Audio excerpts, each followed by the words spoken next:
Shalom Bapak Ibu Saudara semua yang ada di rumah atau dimanapun berada.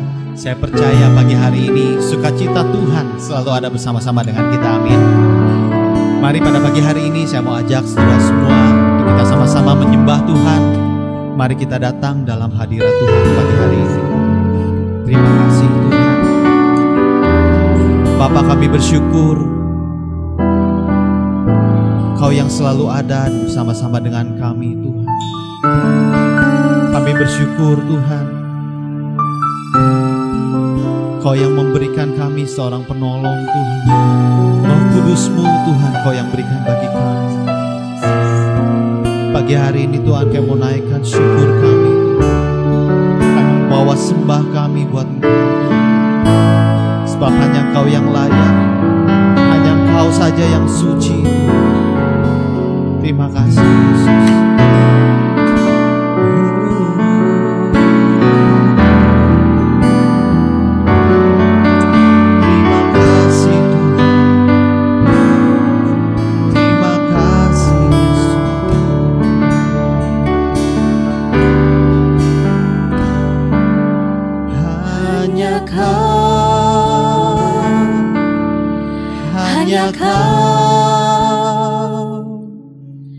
Hanya Kau yang ku cinta, hanya Kau Tuhan Raja. Ku ingin mengenal-Mu selalu. Kau, hanya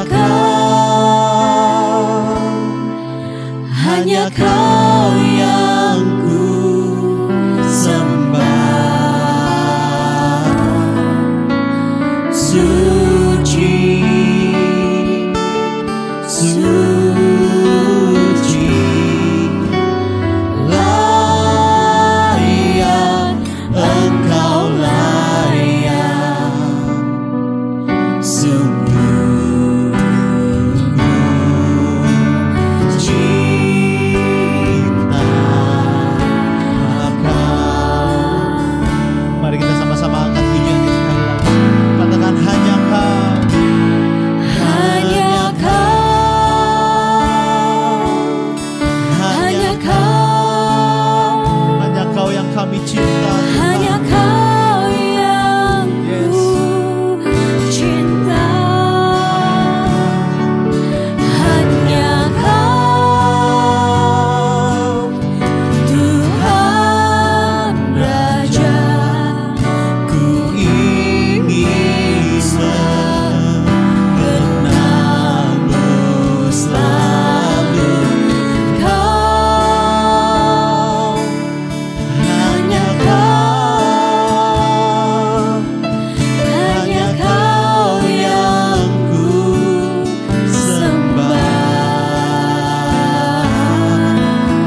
Kau yang ku cinta, hanya Kau Tuhan Raja. Ku ingin mengenalmu selalu. Kau, hanya Kau yang ku sembah. Suci, Kau suci, suci, layak, Engkau layak. Sungguh ku cinta Kau Tuhan.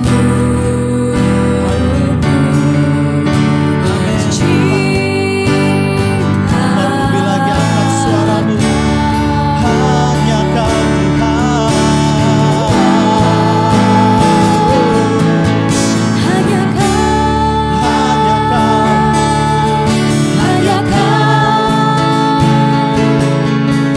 Hanya Kau yang ku cinta. Hanya Kau Tuhan Raja. Ku ingin mengenalmu selalu.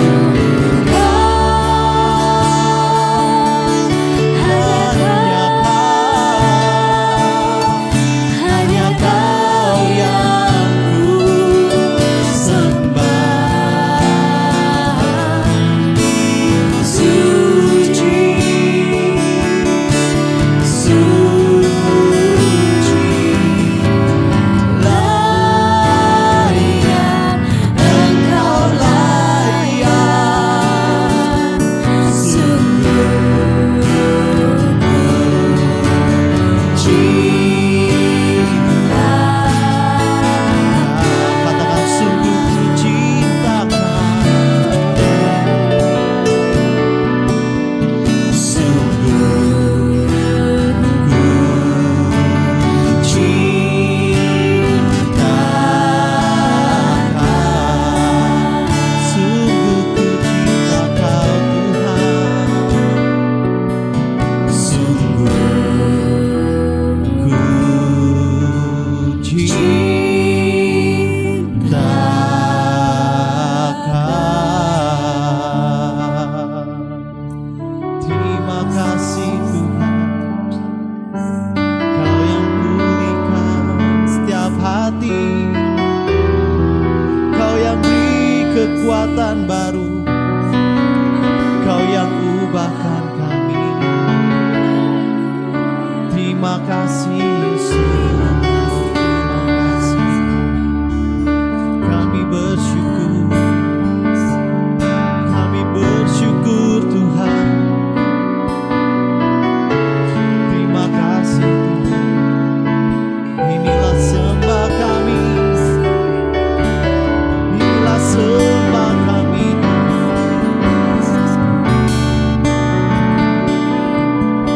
Bapa, pulihkanlah hati kami Tuhan.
seperti hatimu.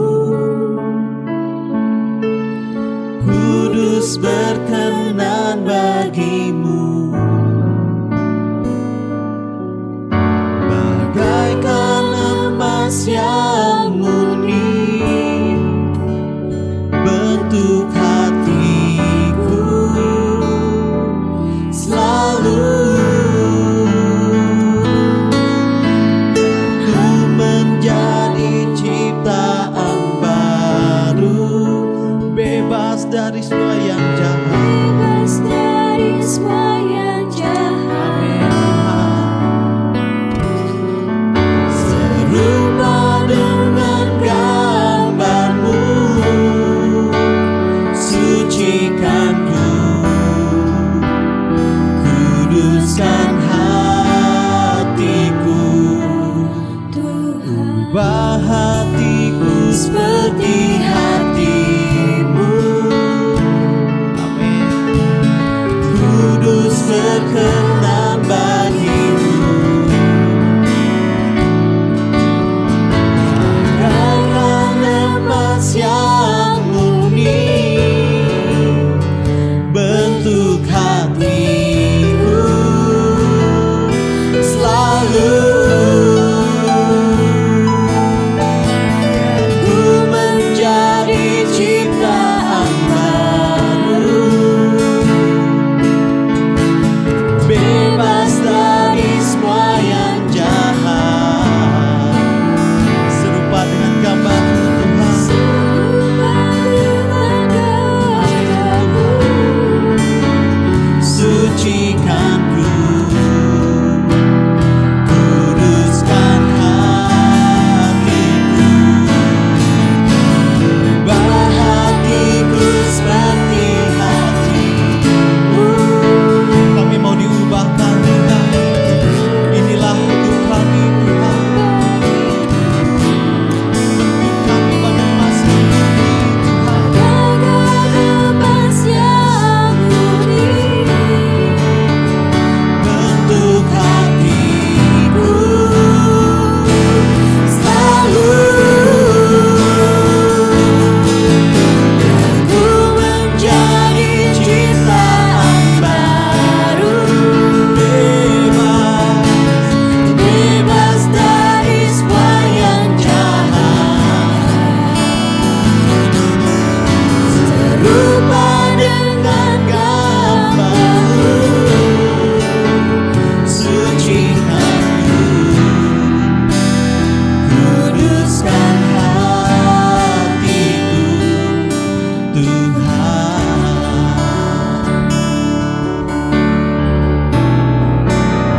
Sucikan ku, kuduskan hatiku, Tuhan. Sucikan ku, sucikan ku, kuduskan hatiku, Tuhan. Terima kasih Bapa. Inilah hidup kami Tuhan. Kami mau lebih lagi Tuhan. Dibentuk Tuhan. Dimurnikan Tuhan. Apapun situasi kondisi yang terjadi saat ini Tuhan, biarlah itu semua boleh terus membentuk kami, membawa kami semakin dekat dengan Engkau, membawa kami semakin mengenal-Mu Tuhan. Hidup erat dengan Engkau Tuhan, bawa kami lekat padamu Tuhan. Terima kasih Bapa. Sebentar kami mau mendengarkan sebagian firman-Mu Tuhan. Kami buka hati kami buka telinga kami untuk mendengar firman-Mu. Biarlah Kau yang berbicara bagi setiap kami Tuhan. Terima kasih Bapa. Di dalam nama Tuhan Yesus kami sudah berdoa dan mengucap syukur. Haleluya. Amin. Saya serahkan pada hambanya untuk membawakan firman Tuhan. Shalom jemaat yang Tuhan kasihi. Mari sebelumnya kita berdoa dahulu, memohon berkat pimpinan Tuhan. Bapa dalam surga, di dalam nama Tuhan Yesus kami bersyukur kalau pada pagi hari ini kami masih diberi kesempatan untuk kami boleh beribadah.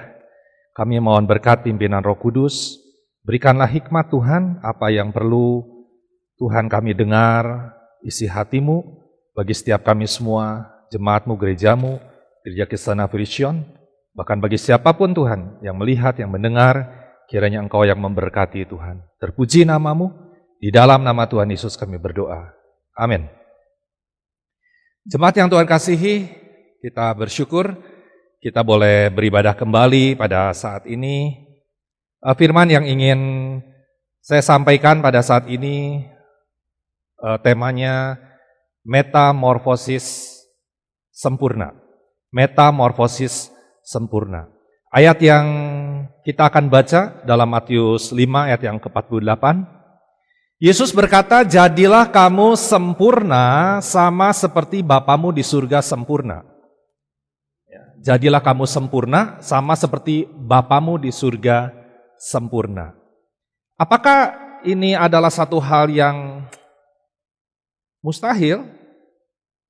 Kalau mustahil, kenapa Tuhan Yesus berkata demikian? Yesus berkata demikian dan ini merupakan sebuah perintah. Ketika kemarin mungkin hambanya Pak Bobi telah menyampaikan tentang janji dan perintah. Ketika Tuhan Yesus naik ke surga, perintah. Perintah itu bukan undangan. Kalau undangan, kalau mau datang boleh, nggak datang. Paling kalau nggak datang nggak enak hati. Ya, nggak ada sanksinya, nggak ada dipidana. Tapi kalau perintah dilanggar, ada sanksinya. Kalau dilanggar ada sanksinya. Itu perintah. Dan ini perintah. Katanya jadilah, bukan mudah-mudahan. Bukan kalau mungkin. Ya kalau bisa. Enggak. Perintah. Jadilah kamu sempurna. Sama seperti Bapa di surga sempurna. Jadi ada sebuah standar di sini yang harus kita semua capai.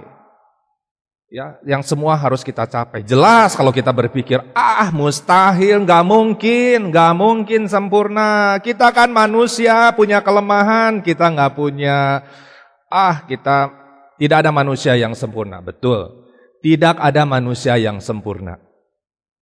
Makanya jangan jadi manusia sombong. Sejago-jagonya manusia, sepintar-pintarnya manusia, tidak ada yang bisa menandingi Tuhan. Manusia punya sisi lemahnya, punya celah kelemahannya. Makanya jangan jadi manusia yang sombong, yang merasa so tahu, so pintar, bahkan merasa lebih dari yang lain. Tuhan katakan orang yang meninggikan dirinya akan direndahkan. Orang yang merendahkan dirinya di hadapan Tuhan akan ditinggikan. Kalau gitu bagaimana? Apakah ini sebuah yang mustahil untuk kita mencapai sebuah kesempurnaan? Kalau Tuhan sudah bilang dan itu merupakan sebuah perintah, berarti itu bukan tawar-menawar lagi. Itu satu hal yang perlu dikerjakan bagi setiap orang-orang yang mau mengiring Yesus sebagai Tuhan dan Juru Selamat.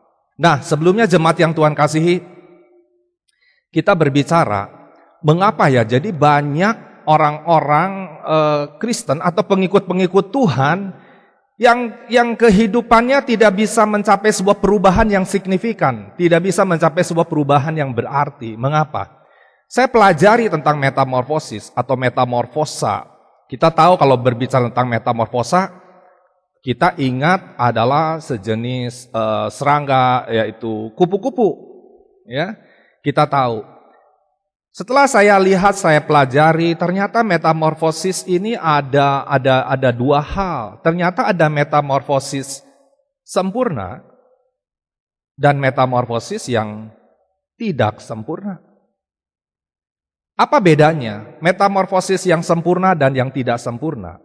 Perbedaannya kalau yang sempurna itu melewati 4 tahap, 4 proses. Kalau yang tidak sempurna hanya melewati 3 proses. Dan ada satu proses yang hilang, yang tidak dikerjakan, tidak dilakukan, kalau itu metamorfosis tidak sempurna. Ya.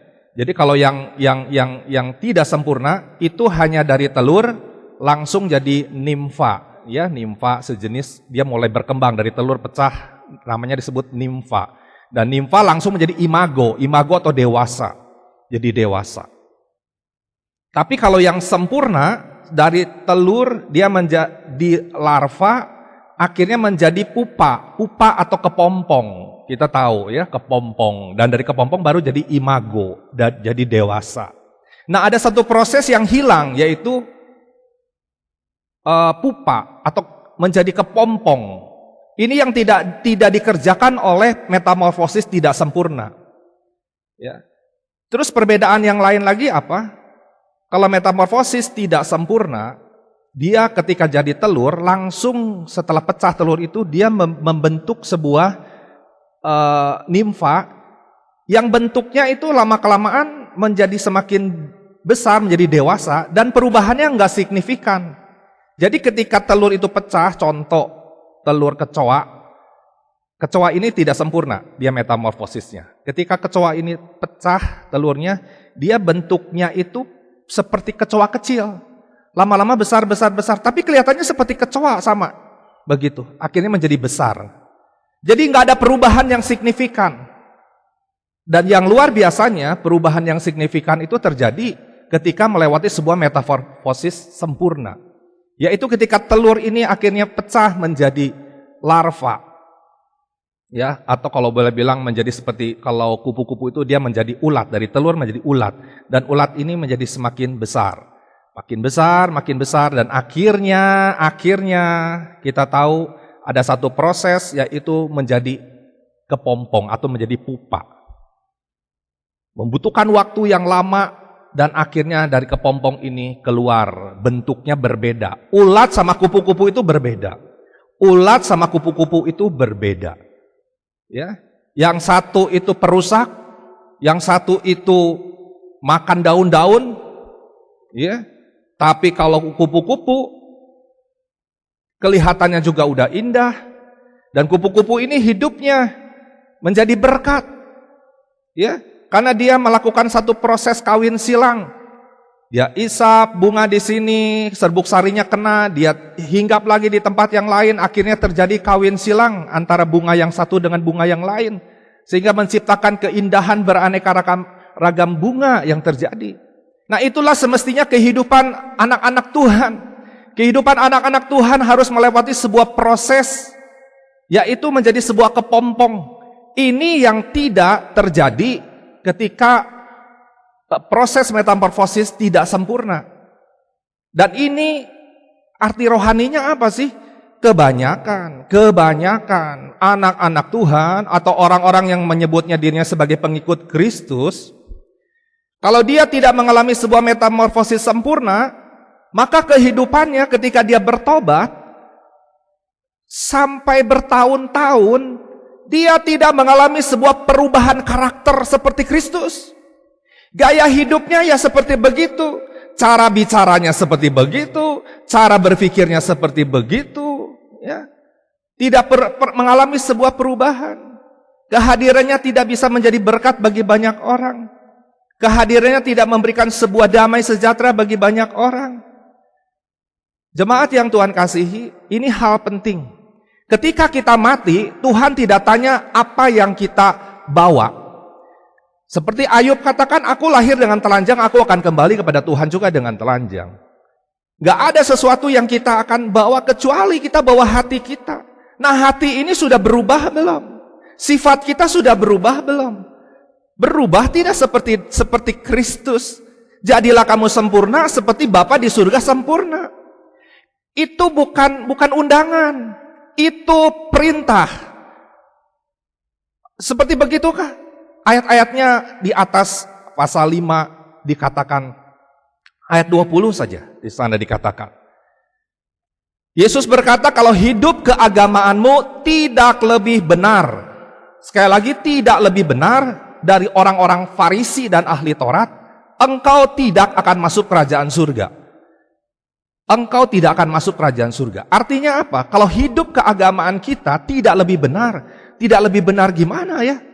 Oh, orang Farisi dan ahli Taurat adalah tahu firman Tuhan dari A sampai Z mungkin. Dia jago Alkitab, dia tahu semua tentang Alkitab. Ditanya apa aja dia tahu. Tapi dia tidak menunjukkan kehidupan yang sesuai dengan firman Tuhan. Itulah Tuhan katakan, mengapa mereka itu tidak akan masuk kerajaan surga? Karena mereka hanya jago di mulut dan jago di otak saja. Tidak memberikan sebuah keteladanan di dalam hidupnya. Tidak menunjukkan sebuah kasih Bapa di dalam hidupnya. Tidak menunjukkan sebuah pengampunan di dalam kehidupannya. Tidak menunjukkan sebuah kehidupan yang memberikan bau harum di sekitarnya. Tidak menjadi terang di sekelilingnya. Tidak menjadi garam di sekelilingnya. Selalu kehadirannya hambar. Tidak menyukakan. Mari kita periksa diri pada saat ini. Jemaat yang Tuhan kasihi. Hidup ini bukan ya gimana nanti, tidak. Ya, kalau soal makan boleh gimana nantilah, mau makan apa gimana ya. Soal makanan dan soal minuman dan lain sebagainya. Tapi soal ini, kehidupan ini dan ke depan adalah kehidupan yang kita harus pertanggungjawabkan di hadapan Tuhan. Dan kita harus mempersiapkan diri kita dengan sungguh-sungguh pada saat ini. Di tengah kondisi pada saat ini yang bergejolak. Jangan lupa, kita memang semua sekarang sedang berjuang. Kita sekarang sedang bergumul sekarang, ya. Bangsa kita, bahkan semua bangsa-bangsa pada saat ini. Tapi ada satu hal pada saat ini, jangan lupa. Jangan lupa dan jangan kehilangan fokus kita untuk kita cari Tuhan sungguh-sungguh. Untuk kita periksa diri kita, apakah muka kita ini sudah serupa dengan Kristus belum? Apakah cara bicara kita, cara berpikir kita, cara bersikap kita sudah sama seperti Kristus belum? Kalau kita belum, inilah waktunya, mumpung masih ada waktu. Kalau satu saat nafas berhenti dan kita belum selesai, gambar diri kita masih belum sesuai dengan gambar diri Tuhan, yang hanya ada satu, di-reject, dieliminasi, ditolak, keluar kamu. Sebegitu keraskah? Kita lihat sejarah di dalam perjanjian lama maupun di dalam perjanjian baru. Kuantitas akan berakhir dengan kualitas. Kuantitas akan berakhir dengan kualitas. Makanya ini satu hal yang serius, perintah untuk jadilah kamu sempurna sama seperti Bapa di surga sempurna. Bagaimana? Coba kita lihat. Zaman Nuh, semua manusia akhirnya tidak ada yang berespon. Kecuali Nuh, istrinya, 3 anak laki-lakinya, 3 anak mantu perempuan, 8 orang. Sodom dan Gomora dihancurkan. Siapa? Hanya Lot, istrinya, 2 anak perempuannya, 2 anak mantunya, masih nikmat hidup ini, ya, masih nikmat hidup ini. Dan akhirnya istrinya pun ketika di tengah jalan disuruh berlari, jangan tengok ke belakang, nengok ke belakang. Nah, itulah gambaran-gambaran kehidupan anak-anak Tuhan yang saat sekarang ini, ya. Dunia begitu menyodorkan satu hal yang begitu indah pada saat ini, akhirnya lupa sama Tuhan, lupa waktu sama Tuhan. Ibadah ya seperlunya, cari Tuhan seperlunya, setelah itu ya happy-happy saja. Jemaat yang Tuhan kasih, lihat kondisi pada saat ini. Kondisi saat yang sedang bergejolak saat ini. Ketika semua kembali ke rumah. Ketika semua bisa berkumpul. Ketika semua bisa beribadah di rumah. Ketika semua semestinya itu menjadi sebuah bahan evaluasi, mengintrospeksi diri. Selama ini tuh gimana sih kehidupan kita di hadapan Tuhan? Apakah kita benar-benar cari Tuhan sungguh-sungguh? Ada satu hal yang saya pikirkan sampai saat ini. Seandainya COVID-19 ini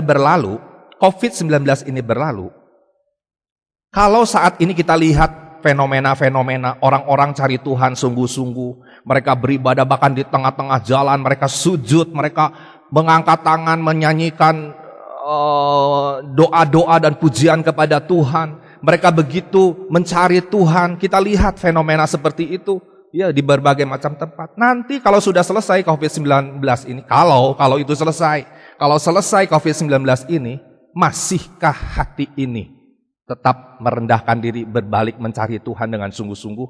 Kalau dalam sejarah sih, masalah berlalu, ya nikmati kembali hidup. Nikmati kembali hidup. Ya. Makanya kenapa banyak anak-anak Tuhan, orang-orang Kristen, yang kehidupannya tidak mengalami perubahan yang signifikan. Ya, dari mulai dia mengalami sebuah pertobatan, ikut Tuhan 1 tahun, 5 tahun, 10 tahun, bahkan 20 tahun, bahkan 30 tahun, sebutkan berapa tahun. Sifat-sifatnya tidak berubah, tidak seperti Kristus. Ini adalah hal yang serius. Itu gambaran metamorfosis yang tidak sempurna. Kenapa? dia tidak mengalami satu proses yang disebut pupa kepompong. Apa itu pupa atau kepompong? Itu adalah masa berdiam diri dalam kegelapan, tidak bisa apa-apa, nggak bisa makan, nggak bisa apa, semua. Dia berdiam diri dalam waktu yang lama, mengalami sebuah proses isolasi diri, yang kita kenal sekarang mungkin isolasi diri atau PSBB, sebutkan apa saja. Ya, ini kita masih enak PSBB sekarang ini di rumah, kita mungkin masih bisa lihat TV, kita masih bisa chatting, kita masih bisa melakukan ini, melakukan itu. Pupa, kepompong, gelap, nggak bisa apa-apa, sempit, sesak.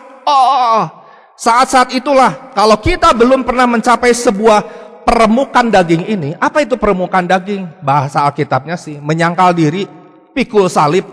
Kalau belum sampai saat seperti begitu, jangan mimpi deh untuk menjadi Kristen yang dewasa. Jangan mimpi menjadi sebuah imago, menjadi dewasa. Ya.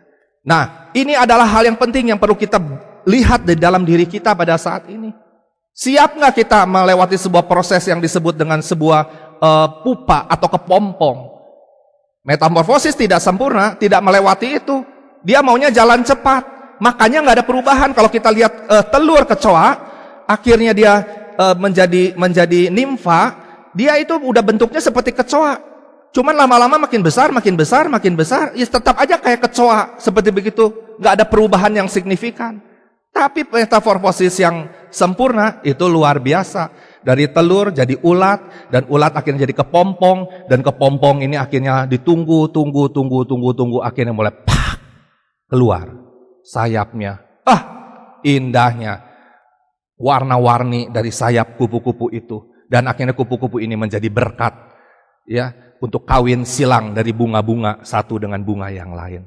Itulah yang semestinya Tuhan mau kehidupan kita. Ya, untuk kita menjadi sempurna seperti Bapa di surga sempurna. Di mana Yesus hadir selalu menjadi jawaban. Di mana Yesus hadir selalu memberi damai sejahtera. Di mana Yesus hadir selalu orang itu senang. Kenapa? Karena kehidupannya membawa kasih, kehidupannya membawa pengampunan.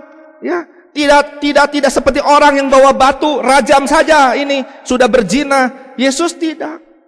Kalau ada yang nggak berbuat dosa, sok lempar dulu itu batu pertama ke perempuan ini. Semua pada pergi. Ya karena memang semua juga berbuat dosa. Yesus katakan, adakah yang akan menghukum kau? Tidak ada Tuhan. Aku nggak akan menghukum kau. Pulang, jangan berbuat dosa lagi.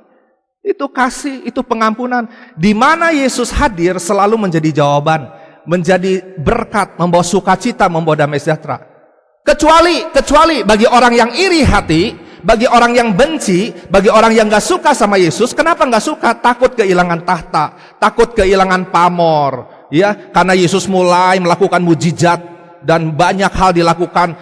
Orang-orang yang kelompok-kelompok ini nih, para imam-imam, ya, ahli Taurat dan semua, wah, ini takut tersaingi. Orang-orang yang merasa takut tersaingi memang tidak suka dengan Yesus. Jadi jemaat yang Tuhan kasihi, intinya kehadiran kita harus menjadi sebuah jawaban. Ketika kita mau melewati sebuah proses metamorfosis sempurna, maka kehidupan kita akan mengalami sebuah perubahan yang signifikan. Kita akan mengalami sebuah perbedaan yang jelas. Dahulunya bagaimana, sekarang bagaimana. Dahulunya enggak pemurah, sekarang pemurah. Dahulunya pelit, sekarang memberi. Dahulunya mudah tersinggung, sekarang mudah memaafkan, mudah mengampuni. Ya, dahulunya menyimpan dendam, sekarang mudah untuk mengampuni. Itu adalah perubahan. Ya. Semua ini kita harus bawa dalam kehidupan kita. Jemaat yang Tuhan kasih, akhirnya memang kita harus periksa diri kita. Ya, kita periksa diri kita. Sekarang kita sudah begitu kuat yang disebut dengan new normal. Sekarang ada istilah new normal, ya, yang dulunya nggak normal, sekarang disebutnya normal. Dulu naik motor nggak usah pakai helm, ya, disuruh pakai helm, lama-lama ya normal juga harus pakai helm, begitu, ya. Pakai mobil nggak pakai sabuk, sekarang harus pakai sabuk pengaman, ya. Apalagi yang tadinya tidak biasa begitu. Nah sekarang pakai masker, sekarang lama-lama ya udah menjadi biasa. Ya, kalau di Jepang sih udah menjadi gaya hidup pakai masker seperti begitu. Nah, di kita sekarang dimulai new normal. Banyak hal-hal yang nanti kita lihat ke depan semua, ya. Mungkin banyak hal-hal yang baru yang tadinya nggak biasa, tapi itu harus dibiasakan. Dan akhirnya kita menjadi terbiasa. Lama-lama, kenapa ada orang yang menulis dengan tangan kiri? Karena dibiasakan dari kecil tulis tangan kiri, akhirnya terbiasa. Ya, apapun yang dibiasakan jadi terbiasa. Gitu. Tapi masalahnya ada satu hal yang kita lihat dan kita perhatikan. Banyak anak-anak Tuhan yang tidak biasa hidup di dalam gaya kerajaan Allah. Tidak bisa hidup dengan cara seperti gaya kerajaan Allah. Cara hidupnya, cara berbicaranya, cara berpikirnya, cara mengekspresikan kehidupannya. Jemaat yang Tuhan kasihi, banyak yang gagal. Banyak yang gagal. Contoh, ketika peperangan yang terjadi, ya ada 32.000 yang mau berperang pada saat itu melawan musuh, umat Israel mau melawan musuh, dikatakan apa di sana? Tuhan bilang 32.000 kalau maju berperang terlalu banyak, jangan-jangan nanti sombong, menang pikirnya diri sendiri yang memenangkan itu. Seleksi lagi, yang takut, yang gentar suruh pulang. Takut dan gentar ini adalah bicara karakter, bicara tentang sifat seseorang. Takut gentar pulang, yang pulang 22.000, sisa 10.000. Dari 10.000 Tuhan katakan seleksi lagi. Cara mereka minum gimana? Kalau orang yang minumnya dengan mengambil dengan tangannya, pisahkan mereka. Kalau yang dengan menjilat juga pisahkan lagi. Ternyata dengan menjilat seperti anjing, kurang lebih 9.700. Yang sisa 300 mengambil dengan tangan. Itu menggambarkan tentang karakter. Cara yang baik, sikap, attitude yang baik. Yang berkarakter seperti Kristus. Makanya Tuhan katakan, ya, dari 10, 5 bijak, 5 bodoh. Jemaat yang Tuhan kasih, akhirnya pada saat ini, mari. Ya, di tengah segala situasi, kondisi pada saat sekarang ini, jangan lupa ada satu hal jangan dilupa. Kita lagi berjuang sekarang, masalah ekonomi, ya, masalah kerjaan, keluarga, anak-anak sekolah, kuliah, pekerjaan, mengalami kesulitan dan lain sebagainya. Ini pergumulan kita semua masing-masing. Kita percaya, ya, ada penghiburan yang Tuhan berikan. Tuhan katakan, kalau burung di udara saja diberi makan, apalagi kehidupan kita. Tuhan yang telah tebus hidup kita oleh darahnya, pasti Tuhan akan peliharakan. Amin. Itu janji Tuhan, bukan janji saya. Tuhan pasti akan peliharakan dan Tuhan berkati. Ya, selama kita masih mau bekerja dan berdoa, pasti Tuhan akan berkati dan Tuhan peliharakan. Tapi ada satu hal penting pada pagi hari ini, jangan lupa. Jangan lupa. Periksa diri kita, evaluasi diri kita. Sudah kita melewati proses mencapai metamorfosis sempurna? Tidak. Jangan bypass, jangan cari jalan cepat. Akhirnya apa jalan cepat? Nggak ada perubahan hidupnya, begitu aja. Kecoa kecil sama kecoa besar ya sama aja. Tapi jadilah seperti ulat yang berubah menjadi kupu-kupu. Itulah yang Tuhan mau dan kehendaki, menjadi sempurna. Sama seperti Bapa di surga, sempurna. Shalom, Tuhan memberkati kita semua. Mari kita berdoa. Bapa dalam surga, kami mengucap syukur Tuhan pada pagi hari ini. Kalau kami masih diberi kesempatan untuk kami bisa Tuhan beribadah secara online. Biarlah Tuhan dalam kesempatan ini kami bersyukur melalui firman yang boleh kami baca, kami renungkan. Engkau telah mengingatkan kepada kami semua Tuhan, supaya kami menjadi sempurna sama seperti Bapa di surga sempurna. Tuhan, biarlah pada saat ini bukakan mata rohani kami Tuhan, supaya kami tidak terjebak hanya kepada hal-hal yang jasmani Tuhan. Kami lupa kepada hal-hal yang rohani. Kami lupa mempersiapkan diri, kami lupa evaluasi diri, kami lupa periksa diri. Kami lupa Tuhan, ajarkan kami Tuhan membuka hati supaya kami melihat wajah rohani kami. Apakah sudah seperti wajah Kristus?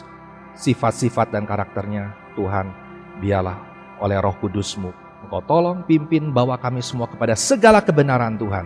Bawa kami Tuhan mencapai kepada kesempurnaan. Karena kami tahu nggak ada manusia yang kuat, tapi kami percaya Roh Kudus dicurahkan untuk menjadi penolong di dalam kehidupan kami satu lepas satu.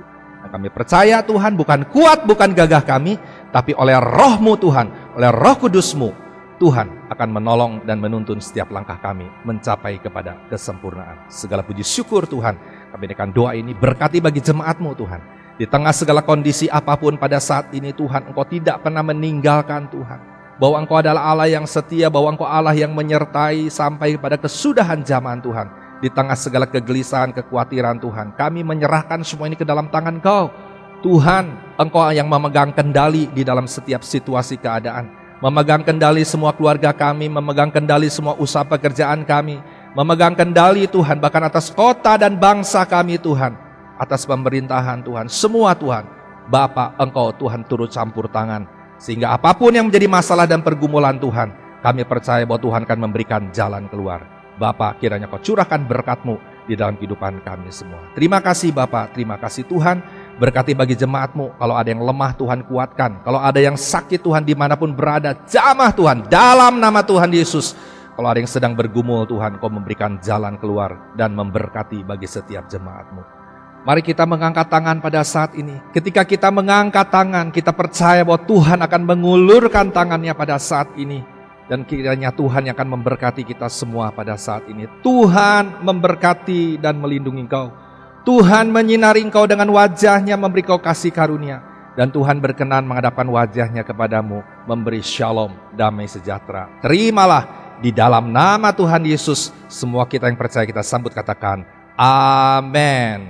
Amin. Shalom. Tuhan memberkati semuanya. Shalom Jemaat GKNS yang dikasih Tuhan.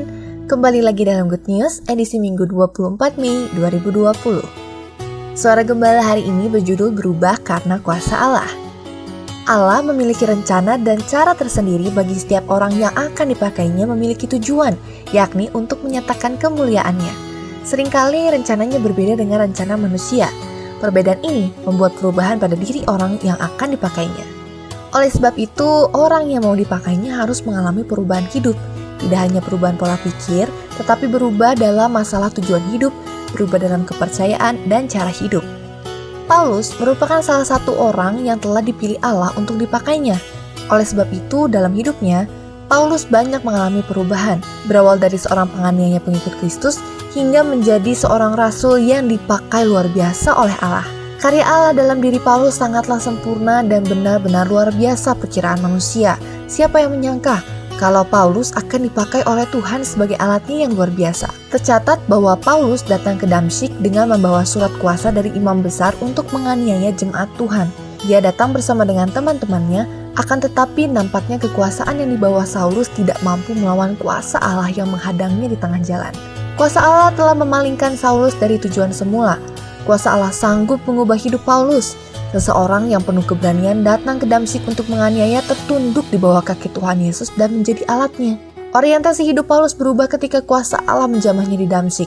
Jika Allah sudah bekerja pada diri seseorang, maka tidak ada satu pribadi pun yang mampu menghalanginya. Saulus bisa menjadi gambaran bagi hidup kita.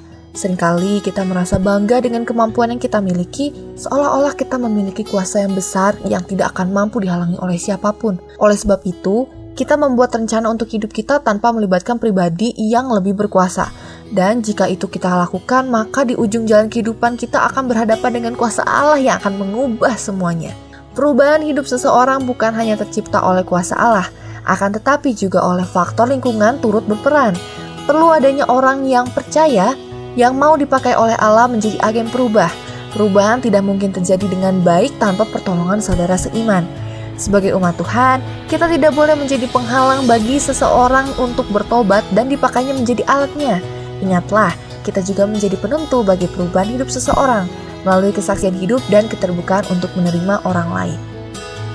RPG Keluarga Mandiri. RPG Keluarga Mandiri adalah rumah pengembalaan yang hanya dihadiri oleh anggota keluarga sendiri. RPG Keluarga Mandiri akan dipimpin oleh kepala keluarga atau salah satu anggota keluarga. RPG Keluarga Mandiri dilaksanakan sesuai dengan waktu yang disepakati oleh anggota keluarga. Untuk bahan sharing akan dibagikan oleh pengurus gereja melalui WhatsApp.